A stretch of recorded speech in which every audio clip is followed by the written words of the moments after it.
పెహల్గాం తీవ్రవాదుల కాల్పుల్లో చనిపోయిన 26 మందిలో మేడిశెట్టి మధుసూదన్ గారు జనసేన క్రియాశీలక సభ్యులు. ఆయన కూడా దీంట్లో బలయ్యారు.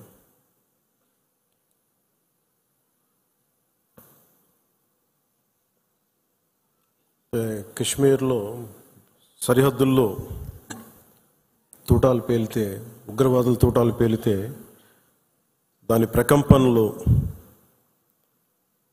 భారతదేశం అంతా ఎలా పాకిందో మనందరం చూస్తున్నాం. అది మన పార్టీ, మన జన సైనికుని కూడా చంపేస్తున్నది ఆ ఉగ్రవాదం.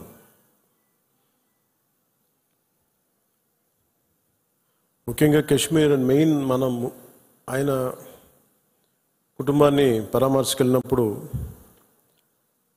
వారి సతీమణి మాట్లాడింది, వాడి పిల్లలు ఎంత ఘాతుకంగా చంపారంటే, ఎంత క్రూరంగా చంపారంటే, ఐడి కార్డ్స్ తీసుకొని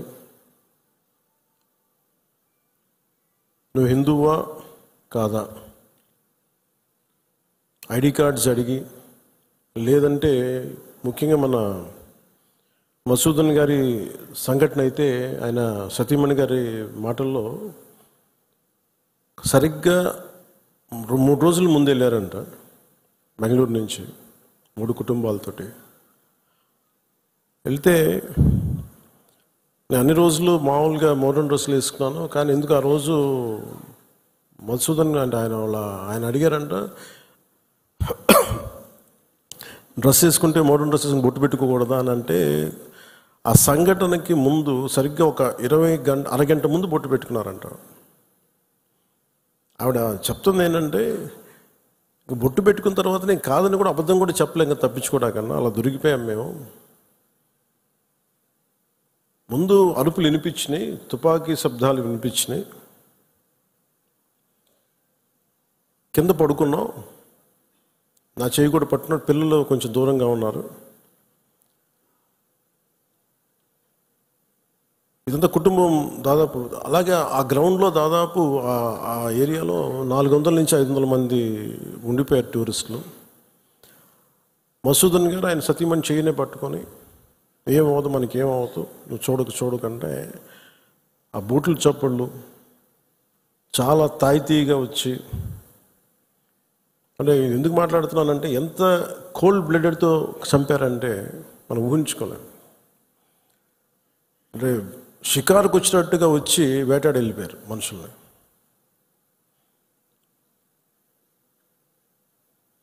మనకి ఏమవ్వదు అని అలా అంటుంటే బూట్ల శబ్దాలు ఆగినాయి. ఆవిడికి తెలిసిందల్లా తుపాకీ శబ్దాలు వినిపించినాయి.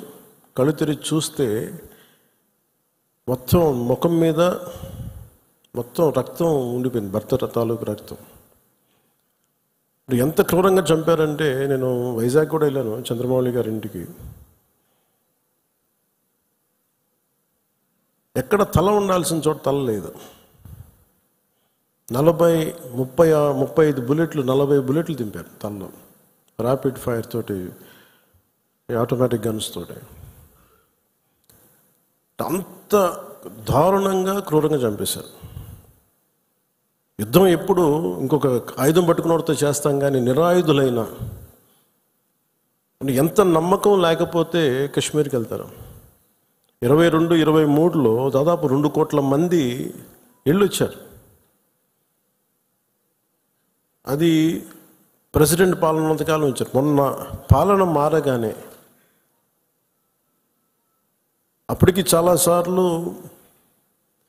ఎన్నికలు ఇంకా సంసిద్ధంగా లేదు కశ్మీర్ అని చెప్పినా కానీ కొన్ని పరిస్థితుల వల్ల కుదరలేదు, రాజ్యాంగ పరిస్థితుల్లో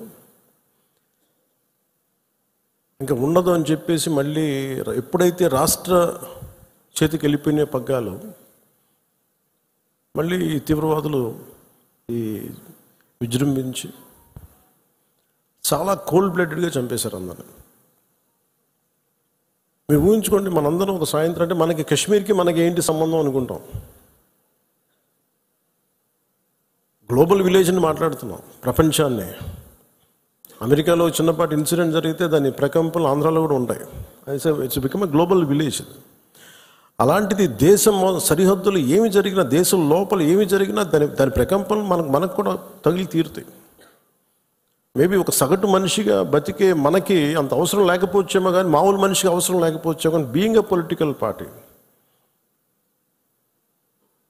రీజనల్ పార్టీకి మనకు ఎందుకు అనే ఒక మైండ్ సెట్ ఉంటుంది. మన సంబంధం నేను చెప్తున్నప్పుడు బిగినింగ్లో జాతీయ సమస్యల గురించి నేను మాట్లాడుతున్నప్పుడు చాలా హాస్యాస్పదంగా ఉండేవాళ్ళు అందరూ నాతో.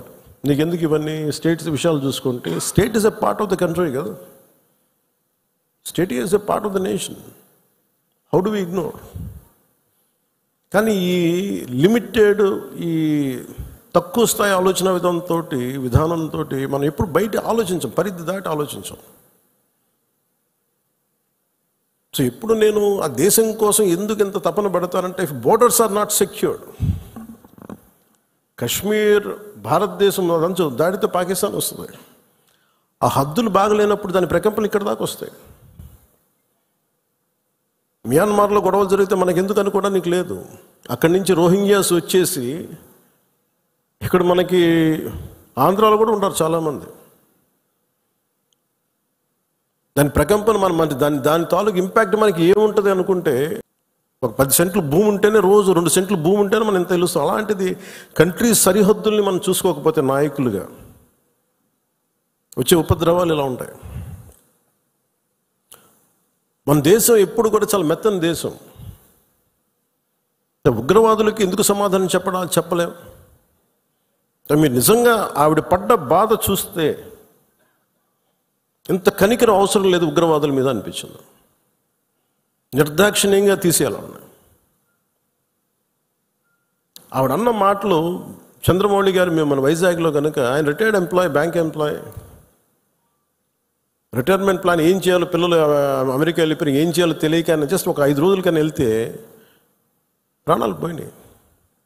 మీరు ఊహించుకోండి, మన సరదాగా చాట్ తిందామని చెప్పి హైదరాబాద్లో గోకుల్ చాట్కి వెళ్తే బాంబ్ బ్లాస్ట్ జరిగింది, ప్రాణాలు పోయినాయి. Simple chat. అలాగే పార్క్కి వెళ్దాం, లుంబిని పార్క్ వెళ్ళి కూర్చుందాం పిల్ల పాపలతో అంటే బాంబులు పేలినాయి. అంటే ఉగ్రవాదం తాలూకు పంజా అన్నిటి మీద ఉంటుంది. దీంట్లో దాదాపు 26 మంది చనిపోయారు. ఈ గుర్రాలని తీసుకెళ్ళి ఒక్కతను మటుకు ఒకే ఆయన ముస్లిం, మిగతా 25 మంది 25 మెంబర్స్ హిందూస్. అది కూడా ఆయన ఎదిరించాడు. ఆ గుర్రాలను తీసుకెళ్లే వ్యక్తి ఉగ్రవాదులు ఎదిరిస్తే ఆయన చంపేశారనేది వార్త.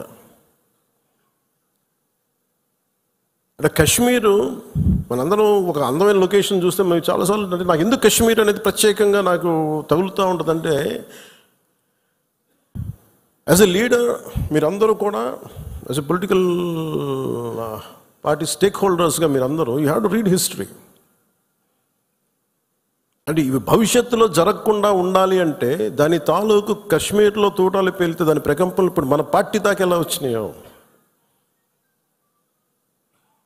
ఇది దేశం అంతా ఇట్లాగే ఉన్న పరిస్థితి.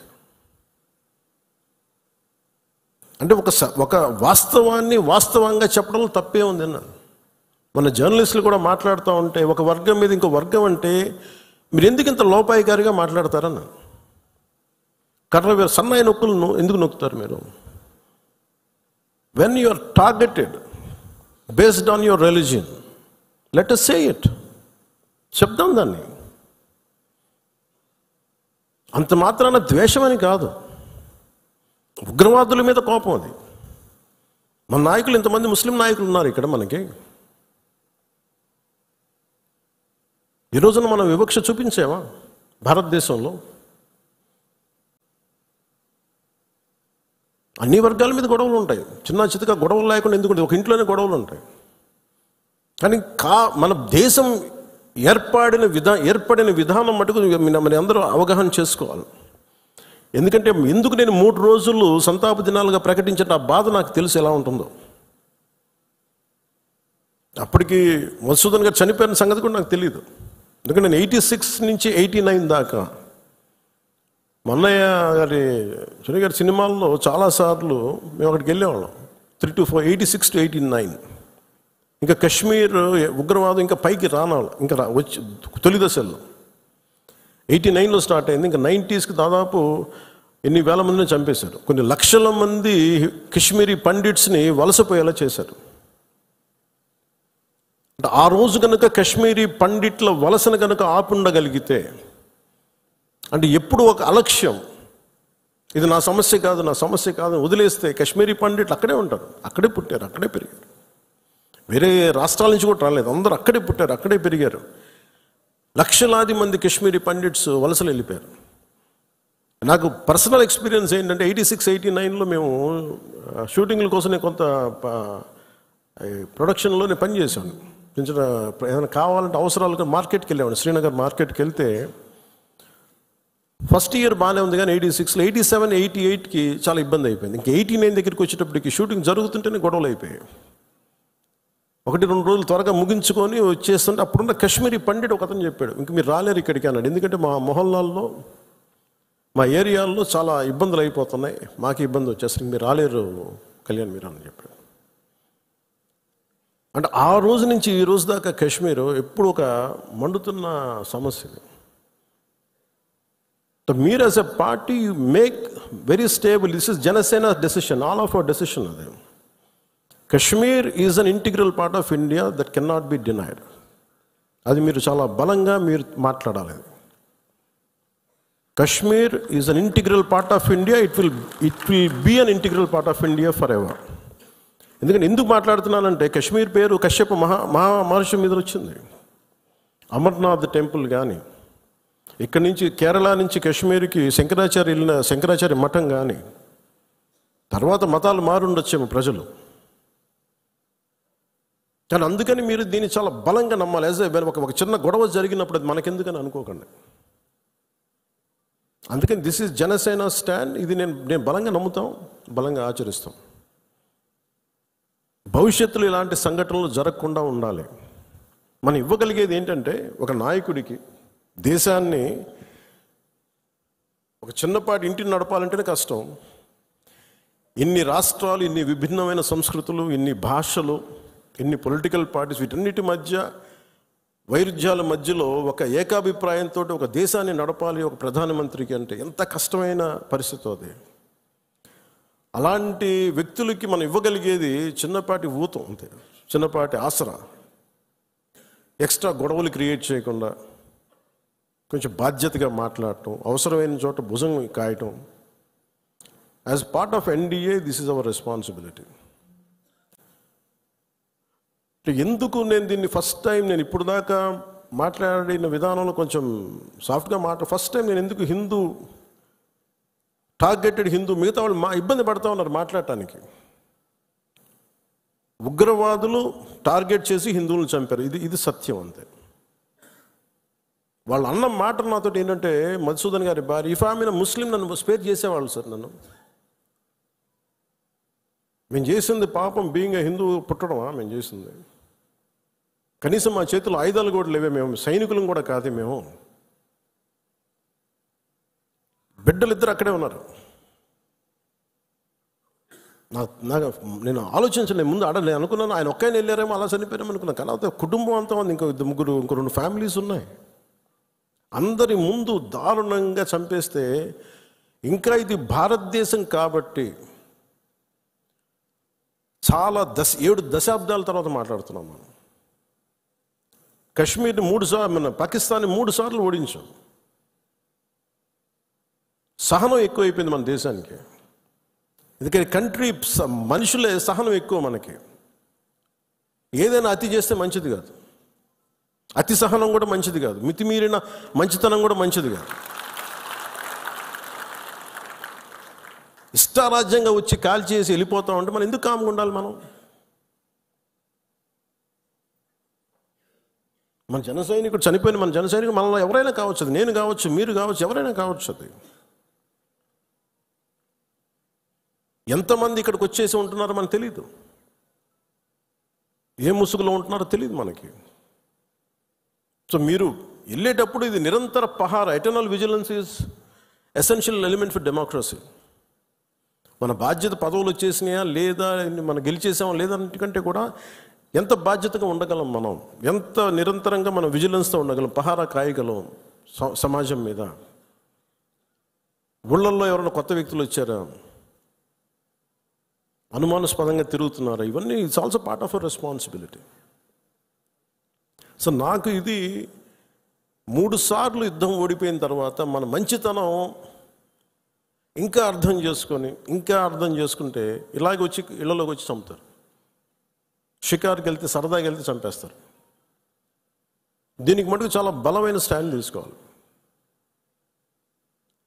అందుకే నాయకులందరికీ కూడా, జన సైనికులందరికీ కూడా, వీరమలందరికీ కూడా ఇది ధైర్యంతో కూడుకున్న పని. ఉగ్రవాదులను ఎదుర్కోవడం అంటే ధైర్యంతో కూడుకున్న పని.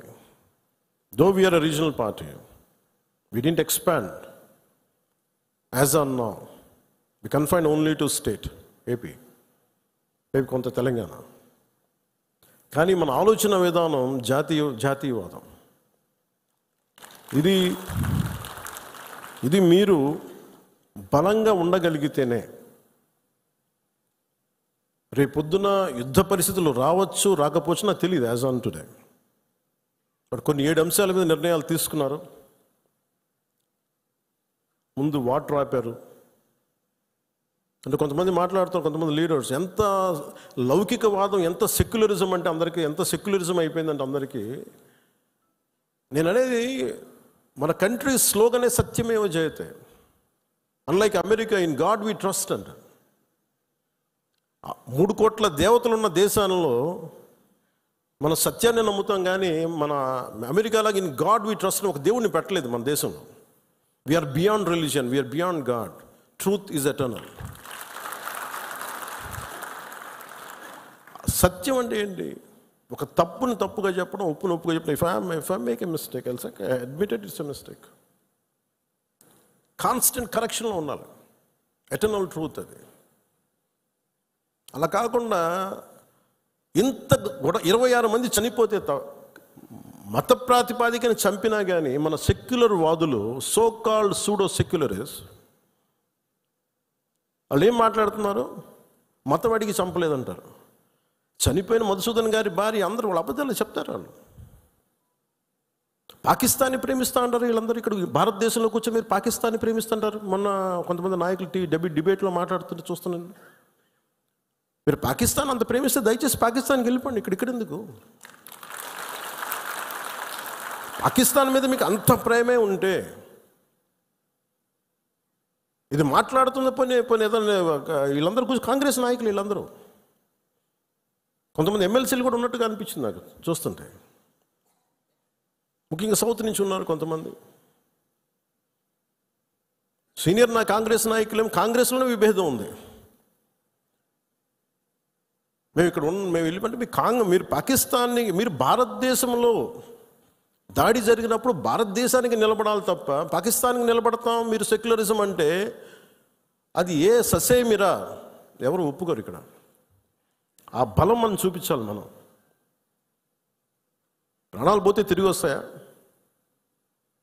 ఆయన ప్రాణాలు పోయినాయి, ఆయన బిడ్డల పరిస్థితి ఏంటి? ఆయన భార్య పరిస్థితి ఏంటి? మెరిట్ మీద ఉద్యోగం సంపాదించుకున్న అబ్బాయి, ఒకటే కంపెనీలో నిలబడి ఆ మెరిటోరియస్గా ఎదిగినవాడు, ఒకటే మాట ఆయన మా మిస్సెస్ మాట్లాడుతూ ఉన్నారు. మాకు ఏం ఆశలు లేవు సార్, మేము సింపుల్ ఒక చిన్న మిడిల్ క్లాస్ ఫ్యామిలీ. మేము టీవీల్లో కనిపిస్తామని మా కళ్ళలో కూడా ఉన్నాం, కానీ మా దురదృష్టం ఇలా కనిపించాం మేము టీవీలోనే. నా భర్త చనిపోయినప్పుడు ఇలా మేము టీవీలో కనిపించి మా బతుకులు బయటకు వచ్చినాయి. నా భర్త చనిపోయాడు, అది చెప్పుకోవాల్సిన దుస్థితి మాకు వచ్చిందని. వెళ్ళినప్పుడు బిగినింగ్లో ఆవిడ నన్ను ఎంత ఒకలాగా ఒక నిష్ఠూరంగా మాట్లాడారంటే బాధపడుతున్నారు. మిమ్మల్ని అనకూడదని మళ్ళీ అన్నారు. మీరందరూ ఇస్తేనే కదా నమ్మకం. ఇది మోదీ గారి ప్రభుత్వం, ఎన్డీఏ ప్రభుత్వాన్ని కదా, మేము భరోసాతో కదా మేము వెళ్ళింది. మేము కాశ్మీరు ఇన్ని కోట్ల మంది వెళ్ళారని మీరు అందరూ చెప్తేనే కదా మేము వెళ్ళాం కాశ్మీరు. మమ్మల్ని ఇలా పెట్టేశారు ఏంటనేది ఆవిడ మాట్లాడుతుంటే నాలో మొత్తం భారతదేశ ప్రభుత్వాన్ని చూశారు ఆవిడ. నన్ను ఆ తిట్లు నేను తీసుకున్నాను. ఆవిడ సారీ చెప్తున్నారు కానీ నాకు అర్థం లేదమ్మా, మీరు ఎంత తిట్టాలో తిట్టను, ఏం పర్లేదన్నాను. మీ కోపం ఎవడో ఒకరి మీద చూపించాలి, మీరు కోపం మా మీద చూపించండి, పర్లేదన్నా. అని ఇంత దారుణంగా ఉంటుంది. నేను అనేది ఏంటంటే, మనం వెదర్ నువ్వు ఏదైనా సరే మత ప్రాతిపాదికన చంపటం ఇది మటుకు అస్సలు ఏమాత్రం సహించలేదు. అంటే ఎందుకు భారతదేశం చాలా బలమైనది, భారతదేశం మన సెక్యులరిజం చెప్పుకోకర్లా, సెక్యులర్ అనే పదం మనం యాడ్ చేయక్కర్లా. సెక్యులర్ పదం అని యాడ్ చేయకముందు 70s వీఆర్ సెక్యులర్.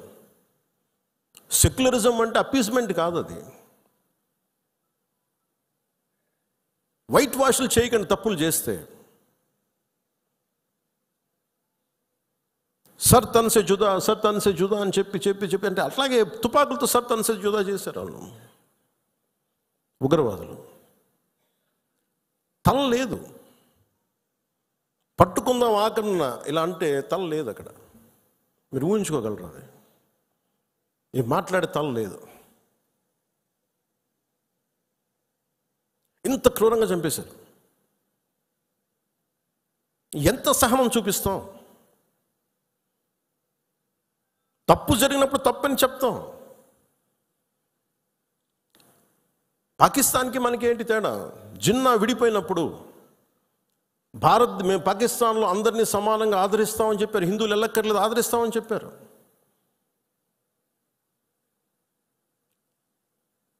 రెండు కోట్ల పైన ఉండే, చాలా కోట్ల ఎక్కువ, అంత జనాభా ఉండే చోట ఈరోజు జస్ట్ పట్టుమని కొన్ని లక్షల్లో ఉంటారు పాకిస్తాన్లో హిందువులు, అంతే.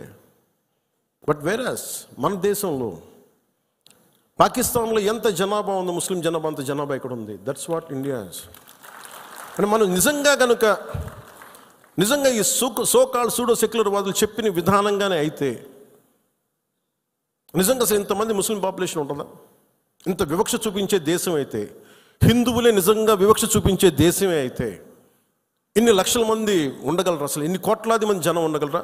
పాకిస్తాన్లో ఎంత ముస్లిం జనాభా ఉందో భారతదేశంలో అంతే ముస్లిం జనాభా ఉందో. దాదాపు అంత వివక్ష హిందువులకి ఎందుకు ఉంటుంది? హిందూస్ అక్కడెక్కడెక్కడ కొంతమంది నాయకులు ఉన్నారేమో, మనకు తెలీదు. సంఘటనలు జరుగుతూ ఉంటాయి. మొన్నటికి మొన్న బంగ్లాదేశ్లో హిందువుల మీద దాడులు జరుగుతూ ఉన్నారు, విగ్రహాలు కాల్చేస్తూ ఉన్నారు, దుర్గాదేవి ఆలయాలు కాల్చేస్తూ ఉన్నారు. నేను మాట్లాడుతున్నప్పుడు మనకెందుకు సార్ అంటారు, అక్కడి నుంచి శరణార్థులు వచ్చేస్తారు, అప్పుడు ఇక్కడికే వస్తారు. మొత్తం దేశం మొత్తం అప్పుడు మన స్థానికులకు ఉద్యోగాలు పోతే అప్పుడు మీకు ఓకేనా అన్న. ఆ దేశం బాగుంటేనే మనం ఇక్కడ ఉద్యోగాలు మన వాళ్ళకి ఇవ్వగలం. రెండు రాష్ట్రాల మధ్య కూడా, తెలంగాణ కానీ ఆంధ్ర కానీ, ఇక్కడి నుంచి మీరు వచ్చేస్తే మా ఉద్యోగాలు పోతున్నాయనే కదా సెపరేట్ స్టేట్ అయింది. అలాంటిది ఎక్కడి నుంచో శరణార్థులు వాళ్ళ యుద్ధ పరిస్థితులు వాళ్ళ వాతావరణ పరిస్థితులు బాగలేక మనకు వచ్చేస్తే అది మనకు అదనపు భారం, అది దేశానికి కూడా. అంతేగాని దీంట్లో మన దీంట్లో వివక్ష ఏమి ఉండదు. It's a practicality. Why this country can't afford too much of migration. Already ఇన్ని కోట్ల మంది జనాభా, వీళ్ళకి ఉద్యోగ అవకాశాలు, వీళ్ళకి ఉపాధి అవకాశాలు, వీళ్ళకి విద్యా అవకాశాలు, వీళ్ళకి గృహ అవసరాలు ఇవ్వడమే కష్టం, తప్పన పడాలి. అలాంటిది ఇంకా అదనంగా ఎక్కడి నుంచో వచ్చేసి వేరే దేశాల నుంచి ఎక్కడ తీసుకుంటాం? అది ప్రపంచం అంతా ఇదే సమస్య ఉంది.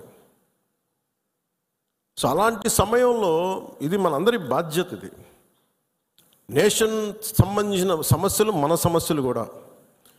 మనం ఎక్కడో కావల్లో కూర్చున్నాం, లేదంటే నెల్లూరులో కూర్చున్నాం, సూలూరుపేటలో కూర్చున్నాం, బిట్రగుంటలో కూర్చున్నాం, లేదంటే ఎక్కడ కూర్చొని మారుమూల గోదావరి జిల్లాలో కూర్చొని కుదరదు. దీని ఇంపాక్ట్ మొత్తం మీద ఉంటుంది. ఇది మనందరి బాధ్యత. ఇది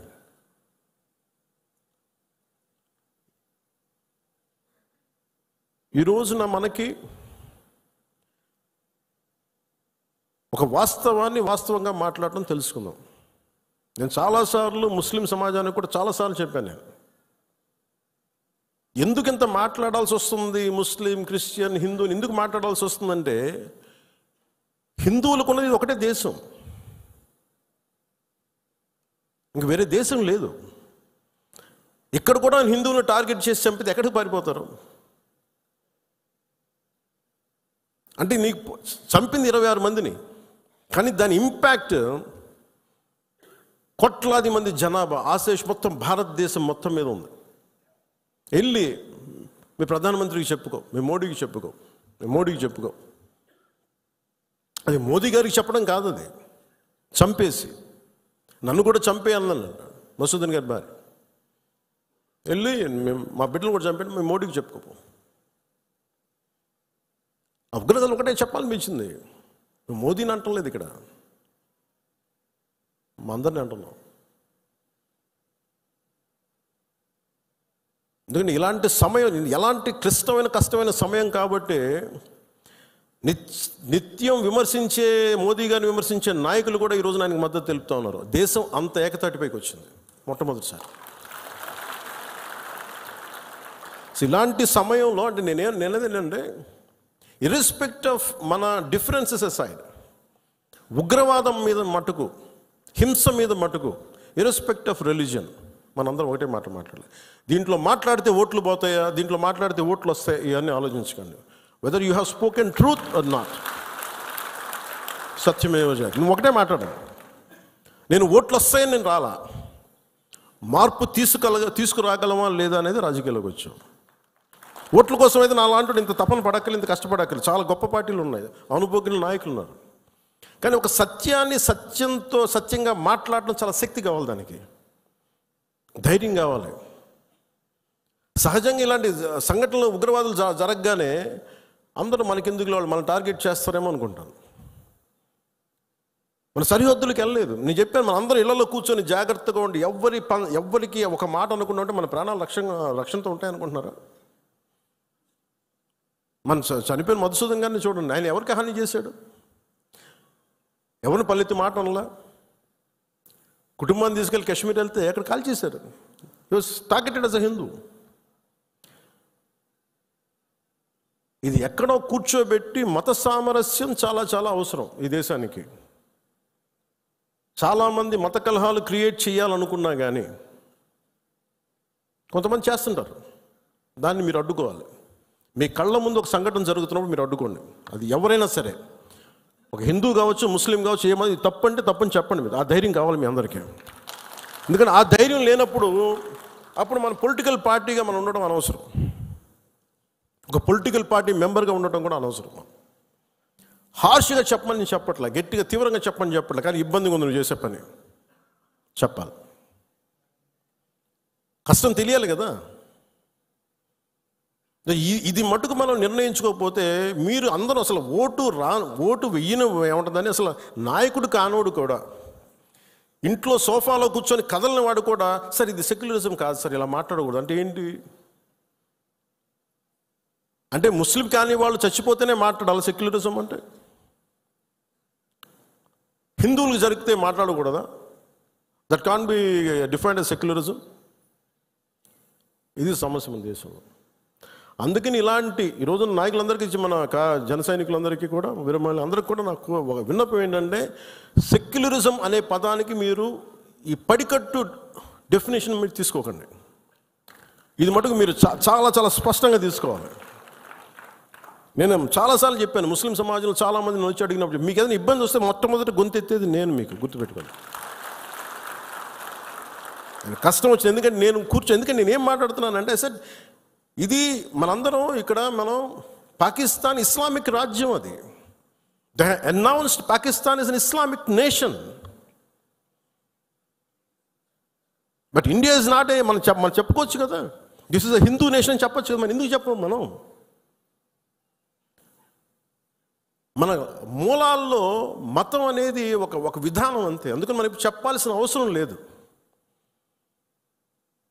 అంటే ఈ సందర్భంగా ఇది ఏ భాషలో తర్జుమా చేసుకుంటారో తెలియదు, ఇది కాశ్మీర్ దాకా వెళ్తుందో ఇంకొకటికి వెళ్తారో తెలియదు, కానీ ఒకటే ఉగ్రవాదులకి ఒకటే సందేశం, ఇది వరకు లాంటి భారతదేశం కాదు, ఇది కొత్త భారతదేశం. అది ఎందుకంటే మేము చాలాసార్లు విసిగిపోయి ఉన్నాం.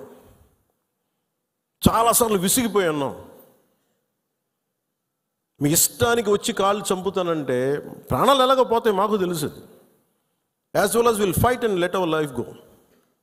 దాన్ని సిద్ధపడే వచ్చాం రాజకీయాల్లోకి. ఉట్టిన ఎందుకు వస్తాం? పదవులుగా. పదవులు లేకపోతే మనకి ఏమొస్తుంది? ఇంకా బాగుంటుంది పదవులు లేకపోతే, స్ట్రెస్ ఉండదు. అందుకని పదవులు ఆశించేది ఏది ఎవరైనా సరే ఇది బాధ్యత. ఇది మనందరం బలంగా మాట్లాడాలి. అలాగే ఈ సందర్భంలో పోయిన ప్రాణాలని మనం ఎలాగ తిరిగి తీసుకురాలేం. పెద్ద ఎర్నింగ్ మెంబరు చనిపోయాడు కుటుంబంలో, మధుసూదన్ గారి కుటుంబంలో. సో మనందరి తరపున, మీ అందరి తరపున, పార్టీ తరపు నుంచి ఆయనకి ఒక 50 లక్షల రూపాయలు ఆయన కుటుంబానికి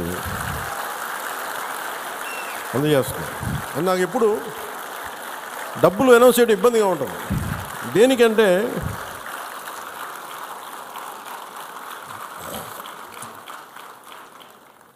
దేనికంటే మనిషి ప్రాణాలకు విలువ కట్టడం నాకు ఇష్టం ఉండదు. కానీ కొన్ని సందర్భాల్లో అది చిన్నపాటి ఊతం అవుద్ది అంతే. పిల్లల చదువులకు కావచ్చు, ఇంకోటి కావచ్చు. ఇవన్నీ కాకుండా మధుసూదన్ గారి కుటుంబానికి, వారి కుటుంబ సభ్యులందరికీ ఈ సందర్భంగా నేను ఒకటే విన్నవించుకుంటున్నాను. మీకు ఏ కష్టం వచ్చినా సరే మేము ఉన్నాం. మేము మీతో ఉన్నాం. ఏదో ఈరోజు ఒక 50 లక్షలు ఇచ్చి మిమ్మల్ని వదిలేయటం కాదు. మీకు ఏ కష్టం ఉన్నా సరే వాళ్ళకి మన పేషెంట్ నెంబర్స్ కూడా ఇచ్చాను. Any time you can reach out. మీకు ఏది అవసరం ఉన్నా. ఎందుకంటే చెప్పిరావు ఉపద్రవాలు. అని నాకు ఏమనిపించిందంటే, ఆ పిల్లోడిని మాట్లాడుతుంటే, మధుసూదన్ గారి కొడుకుని చూస్తుంటే ఒక్క సంఘటనకి పెద్దోడు అయిపోయాడు అబ్బాయి. 10 ఏళ్ళు ఏజ్ వచ్చేసింది. 10 ఏళ్ళు ఎంత ఉంటాయి అంతే, 10-11 ఉంటాయి అంతే. ఒక 20 ఏళ్ళ కుర్రోడు ఎలా మాట్లాడుతాడో అలా మాట్లాడుతున్నాడు అబ్బాయి. ఒక చిన్నపాటి సంఘటన చాలు. నేను చాలాసార్లు అనుకుంటాను, పాలిటిక్స్లో రాకముందు రిస్క్ అది ఇది అనుకుంటే నేను అనుకునేవాడిని సింపుల్గా రోడ్డు మీద వెళ్తుంటే కూడా చచ్చిపోవచ్చు కదా. As well as you embrace an ideology. ఒక భావజాలాన్ని పట్టుకోండి. దానికోసం చనిపోతే మంచిది కదా, ఉత్తి పుణ్యాన్ని చచ్చిపోవడం కంటే కూడా. ఇక నాకు మొన్న నా కొడుకు ఒక ఫైర్ యాక్సిడెంట్లో చిక్కుంటే నాకు అనిపించింది. సింపుల్ సమ్మర్ క్యాంప్ అది. ఫైర్ యాక్సిడెంట్లో చిక్కుకుంటే పక్కన ఉన్న ఒక బిడ్డ చనిపోయింది. ఇంకో పక్కన ఉన్న బిడ్డ మొత్తం కాళ్ళు చేతులు మొత్తం కాలిపోయినాయి. వీడికేమో లోపలికి అంతా ఈ కొంత ఫస్ట్ డిగ్రీ జరిగినాయి బర్న్స్. తర్వాత లోపలికి సూట్ ఉంటుంది, గాలి పీల్చేయటం వల్ల ఆ పొగ. నా కొడుక్కి అర్ధరాత్రి పూట లేచి ఆ మేడపై నుంచి పడిపోతున్నట్టు కళ్ళు వస్తాయండి. సైకాలజిస్ట్ చూపిస్తున్నారు ఇప్పుడు. అలాంటిది మధుసూదన్ గారి పిల్లల్ని చనిపోయిన ఇన్ని కుటుంబాల తాలూకు మీరు వాళ్ళు ఆలోచించండి. వాళ్ళు పడుకుంటే నిద్ర పడద్దా? తుపాకులు వస్తాయి, తుపాకీ చప్పుళ్ళు వినిపిస్తాయి, భర్త హాహాకారాలు వినిపిస్తాయి, తండ్రి ప్రాణాలు కోల్పోవడం వినిపిస్తాయి. ఎంత ఘాతుకం అది. ఒకటి చనిపోవడం, ప్రాణాలు కోల్పోవడం ఒకటైతే, మానసికంగా దాన్ని తేరుకొని బయటికి రావడం చాలా చాలా కష్టం. అందుకని ఇలాంటి పరిస్థితుల్లో చనిపోయిన 26 మంది మరోమారు నా సంతాపం తెలియజేసుకుంటూ మనస్ఫూర్తిగా వారందరూ వారి కుటుంబాలకి, వారి అందరి కుటుంబాలకి దాదాపు మీకు అంటే మన ఇలాంటి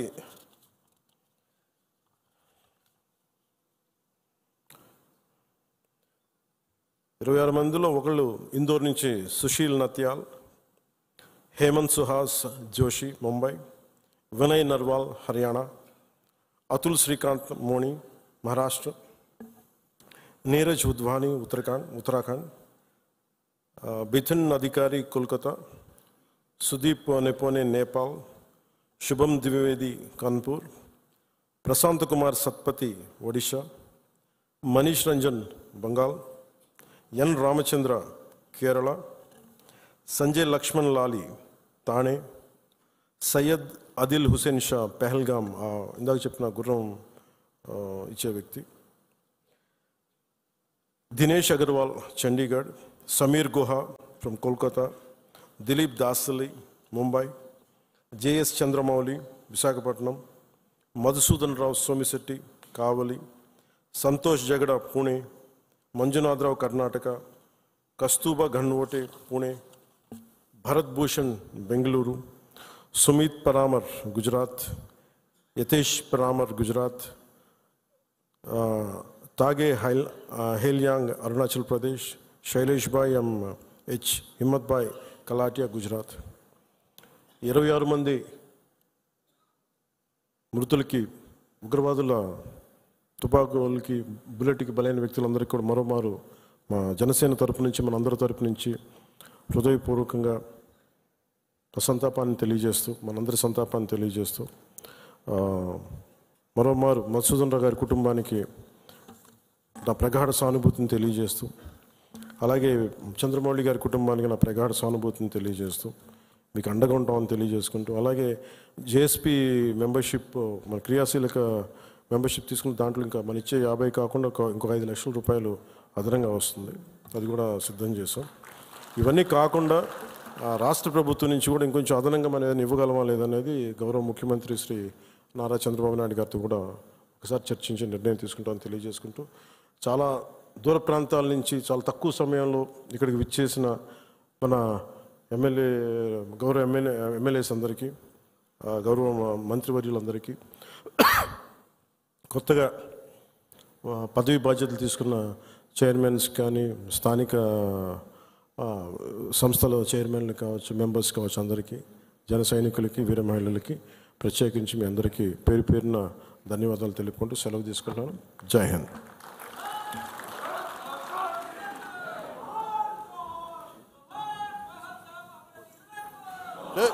జోహార్ జోహార్ జోహార్. జై జై జై.